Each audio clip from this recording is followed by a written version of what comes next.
bueno, no para hoy, para este mes. Recuerdan el día que estuvimos en ayuno. Es un tema que a todos nos apasiona.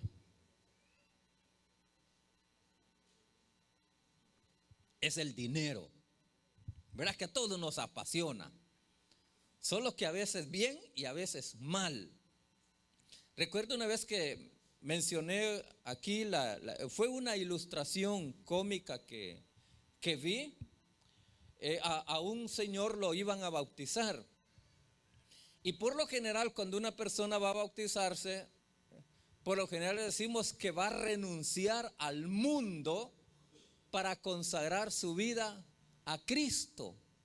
Y entonces la persona que lo va a bautizar le dijo que al zambullirse en el agua, todo lo que allí va a ser sumergido muere ya, y que lo que se levanta es para Cristo.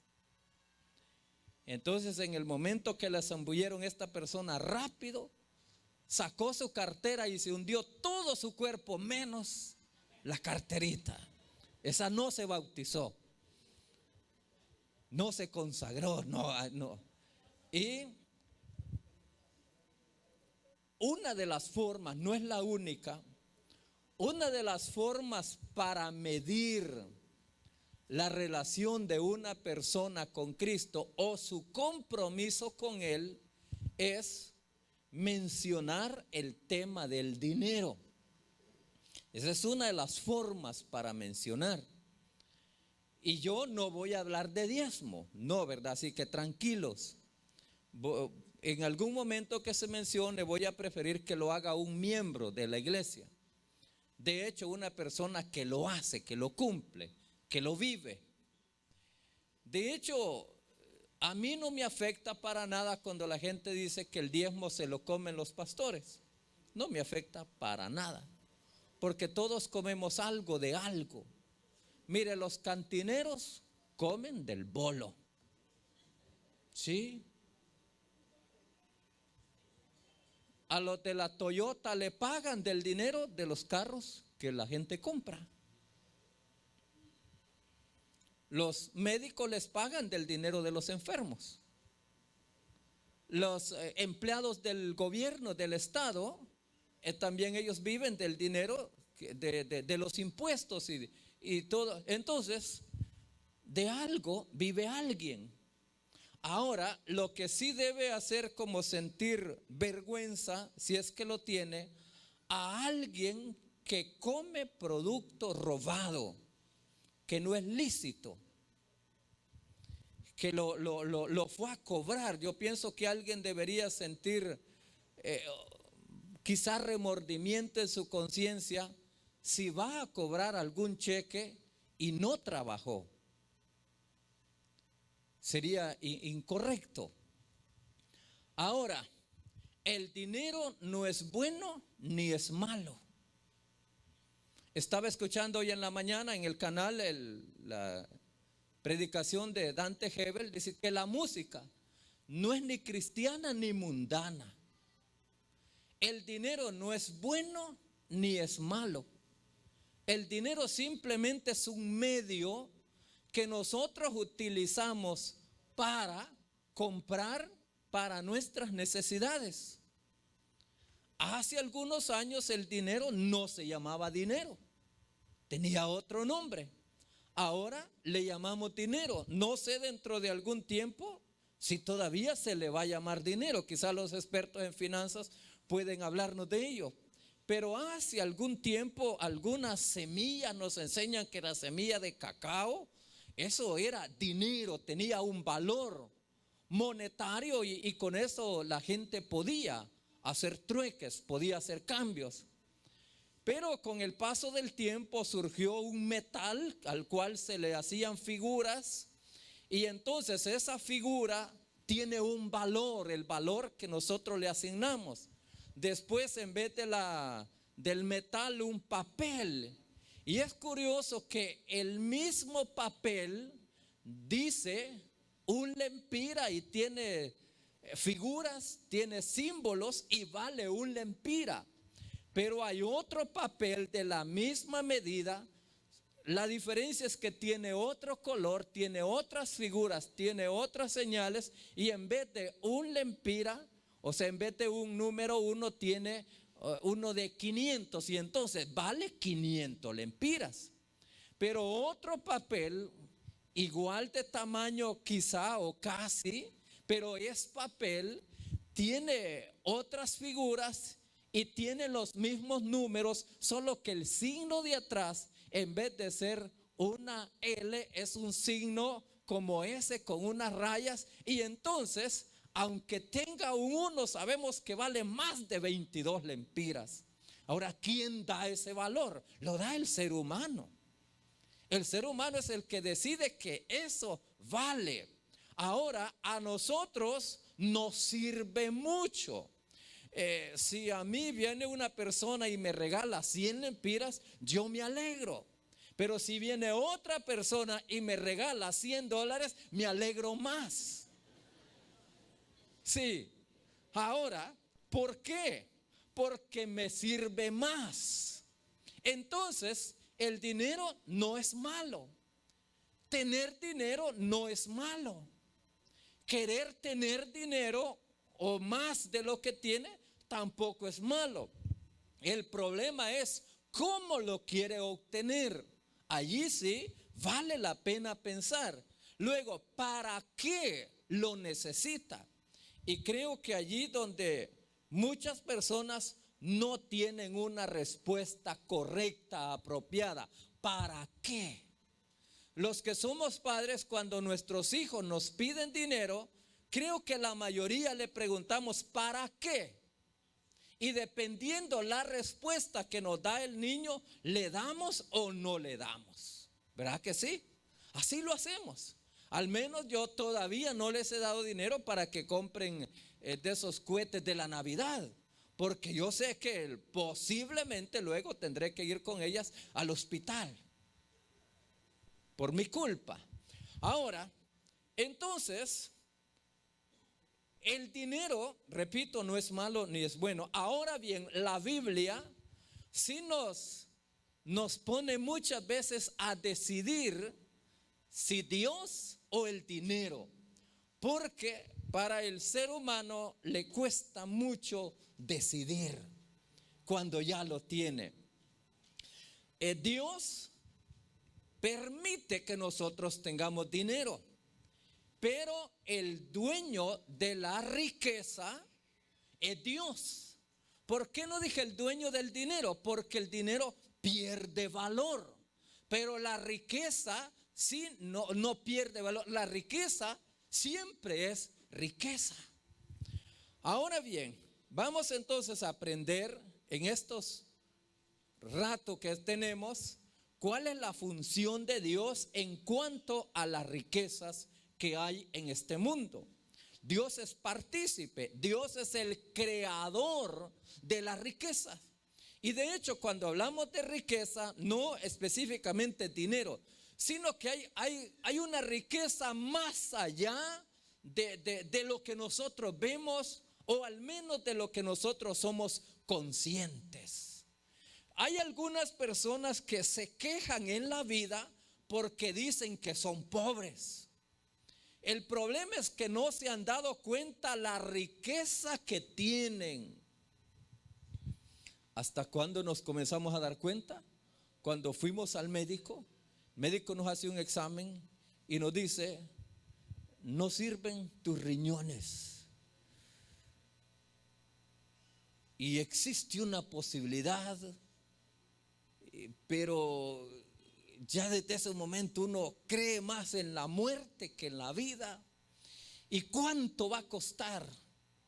Y es allí cuando comenzamos a descubrirle que lo que andamos en nuestro cuerpo vale más dinero que el carro, que las vacas, que todas aquellas cosas que sí apreciábamos. ¿Cuánto vale un ojo? ¿Cuánto vale el corazón? Y fíjese que hay personas con el corazón nítido y quejándose. Entonces, hay una riqueza enorme que está en nuestro cuerpo que no la valoramos como riqueza. Esa riqueza es la riqueza más grande. Tenemos una riqueza aún dentro de nosotros mismos que la Biblia le llama alma. Y dijo el Señor Jesucristo: ¿de qué le sirve al hombre si ganare todo el mundo y perdiere su alma? Aquel hombre que había amontonado muchas riquezas y que no las había disfrutado, y hubo un momento que la cosecha del año iba a ser tan abundante que este hombre descubrió que sus graneros no eran suficientes para guardar la cosecha, y entonces él estaba preocupado. Y en uno de esos momentos de preocupación y pensando también, a él se le ocurre una idea buena y dice: ya sé lo que voy a hacer. Derribaré mis graneros y los voy a hacer más grandes, y voy a guardar toda la cosecha, y le voy a decir a mi alma: descansa, regocíjate, deleítate. Y en lo que este hombre está pensando, viene la voz de Dios y le dice: necio, esta noche vienen por tu alma, y lo que has cosechado ni siquiera sabes de quién será. Qué triste cuando haya, y bueno, que hay personas con esta manera de pensar. Le dice: tienes un alma que hoy mismo vienen por ella, y vale más que toda la riqueza, y lamentablemente en ella no has pensado. No has pensado. Sabe que una de las cosas muy importantes, ya lo he dicho varias veces en enseñanzas y vale la pena volver a repetirlo porque cuesta que nos cale, es que Dios es el que provee para nuestras necesidades. Lo voy a repetir por a ver si todos se animan a decir amén. Dios provee para nuestras necesidades. Sí, estemos convencidos que esto es cierto. Dios provee. Usted dirá: pero si no trabajo no como. Pero es que Dios es el que le provee. O sea, de todas maneras, por mucho que trabajemos, hay cosas que no las podemos hacer nosotros. Dios las hace. Entonces, Dios provee para nuestras necesidades. Entonces, eso es lo que nos enseña la Biblia a nosotros. Jehová Jireh quiere decir: Dios proveerá. Y eso es lo que creyó la gente que en la Biblia están marcados como héroes en la fe. Abraham dijo: Dios proveerá del cordero, hijo mío. Dios provee para nuestras necesidades. Para nuestras necesidades. No es para otra cosa. Yo estaba en el taller cuando el carro mío estaba algo nuevo, recién comprado. Estaba allá donde el hermano, y entró un hombre, un vendedor de cosas, no recuerdo qué vendía, y quedó viendo. Dice: qué bonito ese carro. ¿De veras le gusta? Sí, dice. Yo con ese carro, ¿cuántas mujeres no tuviera ya? Ahora, ¿para qué? ¿Para qué son lo que Dios provee? ¿Para qué? Para nuestras necesidades. En el caso del carrito, para transportarnos de un lugar a otro. Es una necesidad, no para complacer a nuestros deseos carnales. Por eso es que a mucha gente le duele dar para Dios, porque el dinero lo ocupa para su deleite. Por eso a esos son los que más les duele, para su deleite. Dios provee para nuestras necesidades. Nosotros somos mayordomos de las posesiones de Dios. Mayordomo es una persona que no es dueño, pero se le ha delegado la responsabilidad para que cuide como si es dueño. Entonces, es cierto que las propiedades tienen un nombre, a nombre de quizá usted mismo. Pero eso significa que es un mayordomo. El mayordomo tiene que aprender que debe ser responsable y que un día dará cuentas de sus decisiones. ¿Sabe que la mayoría de la gente cree que nosotros vamos a dar cuenta de nuestros pecados? Nosotros daremos cuenta de nuestras decisiones. Y estemos bien claros en esto, nosotros daremos cuenta de nuestras acciones también. Somos mayordomos.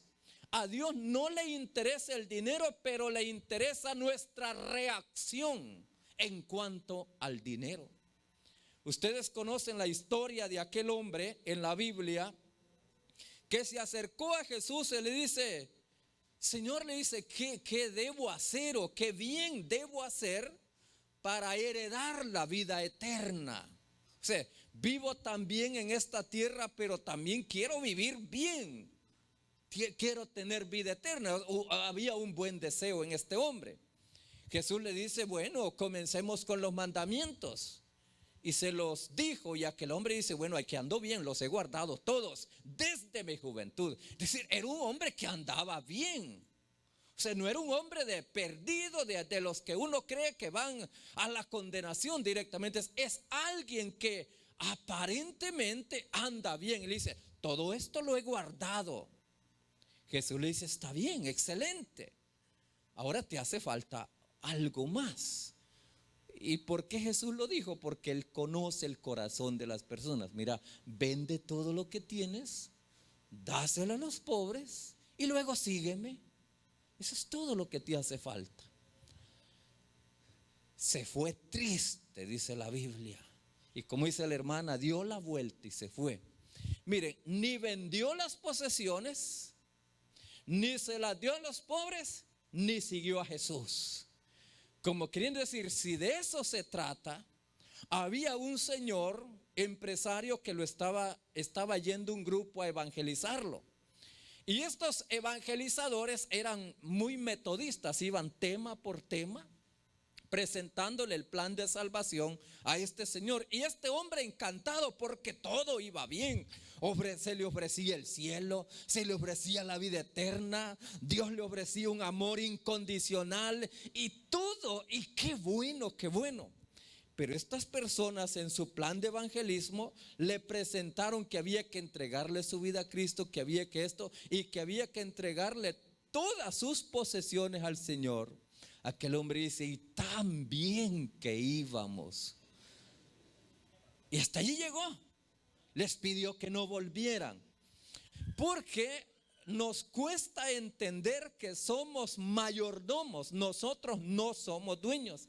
La mayoría de las personas harían un mejor trabajo si estuvieran conscientes que somos mayordomos de las posesiones de Dios. Hay algo que está en la Biblia y que ya lo conocen la mayoría. Salmo 24 dice, del Señor es la tierra y su plenitud, el mundo y los que en él habitan.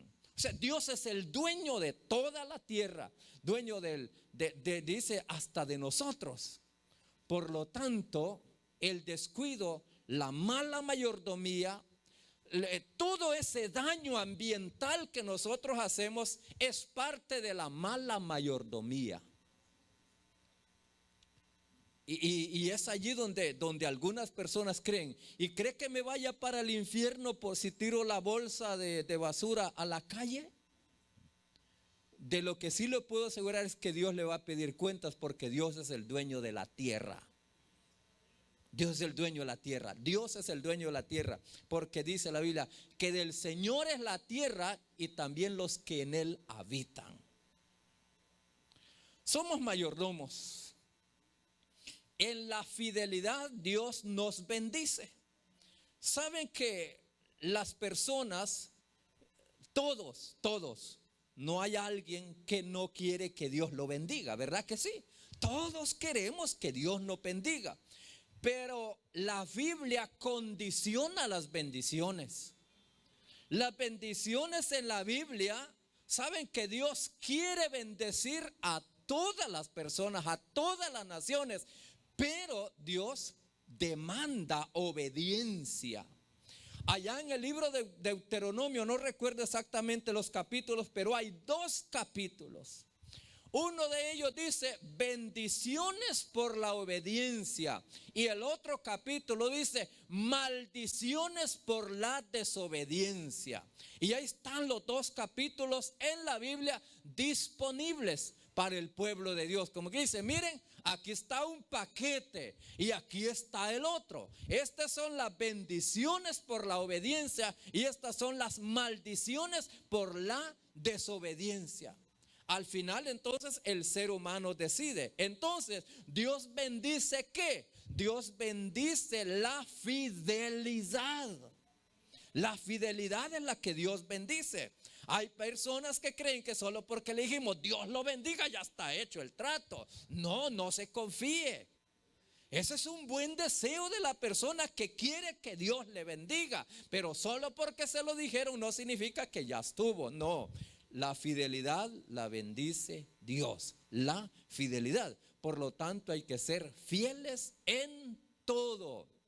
Hay que ser fieles en todo. Y en el dinero también. ¿Por qué la Biblia habla sobre el dinero? Porque la Biblia habla mucho, no es que habla poco, habla mucho en cuanto al dinero. Razón número 1, porque la manera que nosotros manejamos nuestro dinero es una expresión externa de una condición espiritual interna.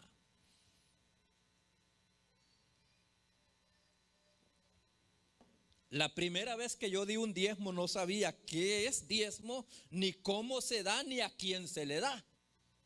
Pero sabía que se da. Yo recuerdo que ese año yo sembré una milpa y coseché el maíz. Y como no nos congregábamos en ningún lugar, la única iglesia que existía estaba a 2 horas de camino. Entonces yo le dije a mi papá que me prestara el caballo, subí una carga de maíz y me fui para ese lugar. Al llegar pregunté dónde vive el pastor, me dijeron la casa. Aquí traigo esta carga de maíz, di la vuelta y me fui. Mire, yo no sé si ese hombre se comió el maicel, si lo vendió, si lo regaló, no sé. Lo único que yo iba satisfecho en el caballito, que yo había diezmado. De hecho, después me di cuenta que es un 10%, que lo otro, y que algunas iglesias lo tienen reglamentado que es para el pastor, otras iglesias lo tienen reglamentado que no es para él. Pero de todas maneras, en aquel momento a mí lo que menos me importaba era eso. A mí lo que me importaba era, quiero obedecer lo que dice Dios en su palabra. Y desde aquel tiempo lo he practicado hasta la fecha. Y saben, usted dirá, a mí no me ajusta. Nunca le va a ajustar, jamás. Ya puede ganar 100,000, no le va a ajustar, el dinero nunca ajusta. Saben, mire, nuestras necesidades y nuestros deseos son tan grandes que jamás nos ajusta el dinero. Entonces, ¿saben qué se hace? Es lo primero que se hace. Se aparta. Inmediatamente que recibe el pago, aparte, y ¿saben qué? No va a decir no me ajustó, porque ya lo dio. Bueno, y le va a ajustar para sus necesidades, porque así enseña la Biblia. Entonces, la otra razón es que la Biblia enseña, bueno, hay una, no es razón, es un versículo bíblico que dice así: el que es fiel en lo muy poco, también en lo más es fiel. Y el que en lo muy poco es injusto, también en lo más es injusto. Recuerdo una historia del pastor Alejandro Rivera que dice que había un señor que tenía trabajo y le pagaban poco. Entonces llegó a la iglesia y dice, mire, bueno, yo tengo una petición, que me aumenten mi salario. Oraron y se le aumentó su salario. Le dijeron, pero sea fiel con el Señor. Y aquel hombre era muy fiel. Con el paso del tiempo, aquel hombre volvió y dice, yo tengo otra petición, dice. Y la petición es que le oren al Señor a ver si debo dar poco porque me están pagando mucho, dice. Y ahora me da pesar porque el diezmo se me ha crecido. Entonces aquella persona le dijo, fíjese que es muy fácil. Lo que le vamos a hacer es pedirle al Señor que le pague lo mismo que le pagaban aquel tiempo que vino, pidiendo que le aumentaran su salario. Le dice, entonces ya voy a volver a pagar menos.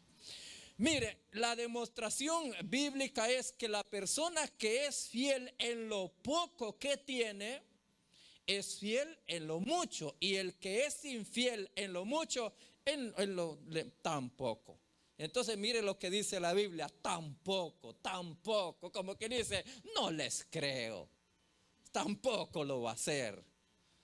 La manera, la segunda razón, la manera en que administramos el dinero afecta la intimidad de nuestra comunión con Cristo. Eso choca porque uno cree que la relación con Cristo es orando nada más, pero fíjense que no. La forma como administramos, porque muchas veces la Biblia, para probar nuestra fidelidad, no nos convoca a un tiempo de ayuno y oración, sino que lo que hace es hacer un pedido. Por ejemplo, en el caso de Abraham, Abraham era un hombre fiel en todo, y hay un momento en que Dios le dice a Abraham, dame tu hijo. Y no le dice a Abraham, dame una semana de ayuno, Abraham, dame un mes de ayuno, sino que le dice, Abraham, dame tu hijo, tu único hijo. Y eso es duro, que Dios le pida lo que más ama. Y Abraham no se entristeció, sino que más bien la Biblia dice que el siguiente día, muy de mañana, enalbardó su asno y salió 3 días de camino para llegar a aquel lugar donde iba a sacrificar a su hijo. Y sabemos nosotros que Dios solo lo estaba probando. ¿Cuál era su compromiso con Dios? Porque al final le dice, no le haga daño a tu hijo, aquí está el cordero. ¿Y saben qué me sorprende a mí? Que Abraham tenía, la Biblia dice que era rico en tierras, en ganado, en oro, plata. El hombre tenía terneros, cabros, ovejas al escoger. Y cuando Dios le ve la aptitud, le regala un cordero. Ni siquiera le dice, anda a matar de los que tienes. Se los regaló, fíjense. Es ahí donde dice, miren, al que tiene más le da. ¿Por qué? Porque le vio su reacción ante su pedido. Eso afecta muchas veces. La Biblia dice en este versículo de Lucas 16:11, si en las riquezas injustas no fuisteis fieles, ¿quién os confiará lo verdadero? Es una pregunta reflexiva la que Jesús está diciendo. Miren, dice, si ustedes, parafraseándolo, si ustedes con las riquezas de este mundo no son fieles, ¿quién les puede confiar a ustedes lo verdadero? Si con esos pesos lo demuestran, dice.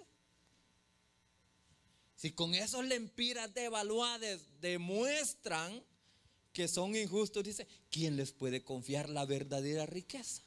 Es una pregunta que hace Cristo.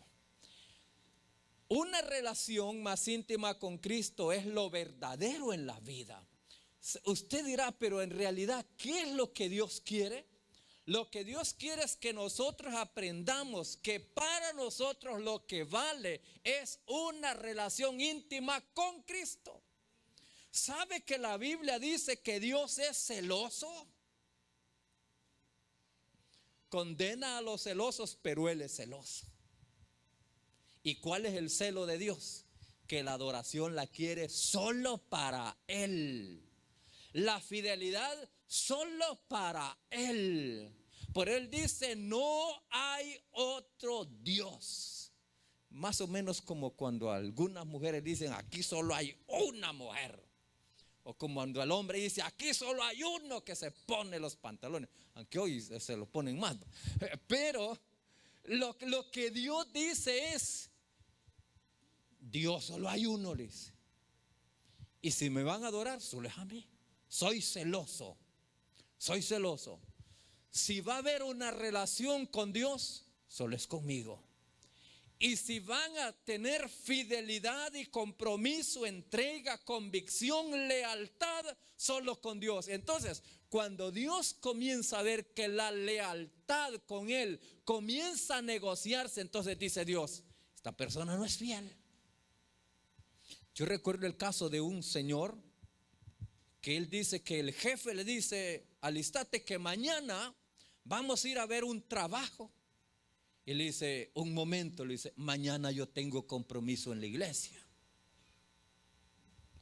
Entonces le dice, tomás una decisión, le dice, vamos a hablar mañana, le dice. Y aquel hombre le dice, si quiere hablemos hoy mismo, le dice, porque yo con Dios no hago negocios, le dice. Ya estoy comprometido con Él, le dice, no lo voy a condicionar. Y fíjense que aquel hombre se fue para la iglesia. ¿Y saben qué hizo el contratista? Lo contrató, le dijo, porque ya me convencí que tenés convicción, le dice. Y gente como vos es que uno debe confiarles. Dios premia, pero prueba muchas veces. Entonces lo verdadero en la vida es Cristo. Hubo un hombre, yo no sé si era cristiano o qué, pero miren lo que el pensamiento de este filósofo griego. ¿Quieres ser rico? Pues no te afanes en aumentar tus bienes, sino en disminuir tu codicia. Lo que más le hace daño a las personas es la codicia. Por eso la Biblia no le dice que no se haga rico. Lo que le dice es, no codiciarás. Porque eso es lo que hace tremendo daño a las personas. Enferma el corazón, la codicia, hace un daño en todos los sentidos a nuestra vida. ¿Sabían ustedes que el dinero está en competencia con Cristo? Dice la Biblia, no pueden servir ustedes a Dios y al dinero, o se deciden por uno de los dos. Nadie dice, nadie. Y fíjense, yo creo en la Biblia, yo no sé si ustedes ¿creen en la Biblia? O sea que lo que dice la Biblia no está equivocado, y Jesús dice que nadie puede servir a dos señores, dice. Porque a alguno lo va a aborrecer y al otro lo va a amar. A uno lo va a estimar y al otro lo va a menospreciar. Y por eso le dice, no podéis servir a Dios y a las riquezas. Las riquezas deben servirnos a nosotros y no nosotros servir a la riqueza. Es decir, no volvernos esclavos de ellas. Porque la esclavitud al dinero daña la familia, daña la sociedad, daña todo, daña nuestra salud también. Yo conocí un señor que tenía ganado y nunca en su vida tuvo el deleite de tomar una sopa de res, hasta que estaba en cama y ya se le había perdido todo el apetito, y entonces él ordenó que mataran una vaca, que le hicieran una sopa, y solo una cucharada pudo beber. No le pasó, estaba llagada su garganta. Qué triste que alguien que tenga mucho ganado y el único deleite que haya tenido en su vida es tomar una cucharada de sopa de sus vacas. Es cuando la gente se vuelve esclavo de la riqueza. Entonces dice la Biblia, no pueden servirlas a ellas y servir a Dios. Pero las personas que servimos a Dios nos deleitamos con las riquezas, porque ellas nos sirven a nosotros y no nosotros las servimos a ellas. Esa es la diferencia. Conclusión. Jesús habló bastante del dinero y las posesiones. ¿Saben por qué? Porque sabía que muchas veces allí está nuestro problema. Allí está nuestro problema. Desde que era niño yo nunca quise ser pastor, por todo lo que escuchaba desde que era niño. Mi abuelo daba leche todos los domingos y una vez dejó de darla porque dijo, el pastor se la bebe. Y mi abuela, un poco más santa, le dice, pero vos se la prometiste a Dios. Sí, pero el pastor se la bebe. Entonces a la gente le duele dar. Por eso la gente no paga impuestos, porque se los roba el gobierno. Por eso no paga diezmos porque los come el pastor. Por eso no hace nada porque es para el otro. Por eso no voy a limpiar allá la calle porque es la calle donde más pasa Selvin todos los días. O sea, siempre hallamos alguna razón como para decir que yo tengo la razón para no hacer nada. Yo recuerdo una vez, y con esta historia voy a terminar.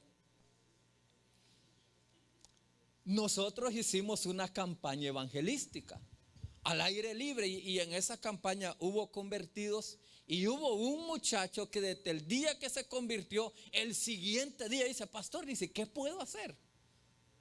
Y entonces ese día necesitábamos ir a desmontar toda la tarima y todo lo que habíamos hecho ahí en el escenario. Y entonces iban algunos varones de la iglesia y este joven también, y echándose aquellas tablas en la espalda. Y cuando íbamos pasando frente a una casa, le gritan unos amigos de él: ¿verdad que te dije que para eso te ocupaban? Yo por eso no me hago cristiano, para no ser burro de nadie. Porque ya, miren, el siguiente día de convertido iba con una tabla de la tarima en el hombro. O sea, le cuesta al ser humano no solo entregarle su vida a Cristo. Por eso a algunos les alegra tanto cuando les decimos: entréguele su corazón, porque es mejor entregar solo el corazoncito. Pero la Biblia dice que le entreguemos nuestra vida y todo lo que tenemos. Dios nos advierte que no es nuestro, sino que es de Él. Así lo enseña la Biblia. Pongámonos en pie, hermanos, y démosle gracias a Dios, porque Él es dueño de todo el universo.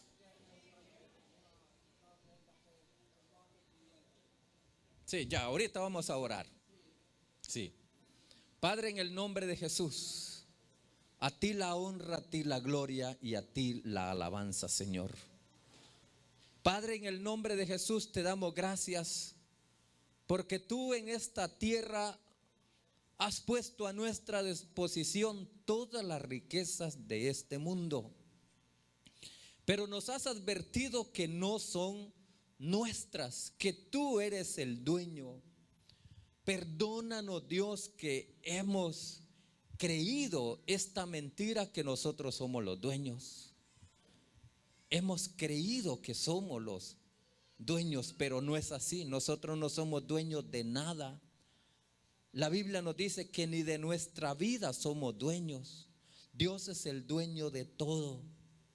Por eso en esta hora, Señor, te pedimos perdón porque hemos actuado mal muchas veces, con egoísmo.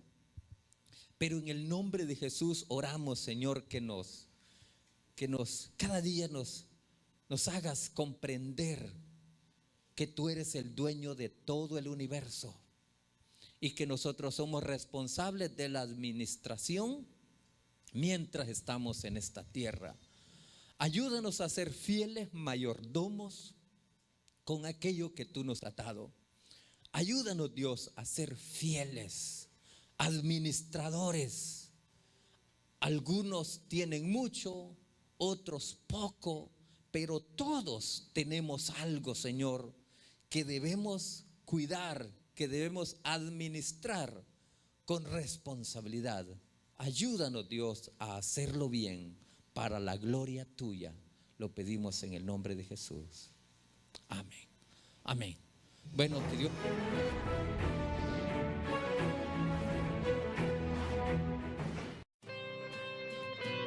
Y de esta manera llegamos al final de Tiempo de Santidad desde la Iglesia Central de Santidad de Juticalpa.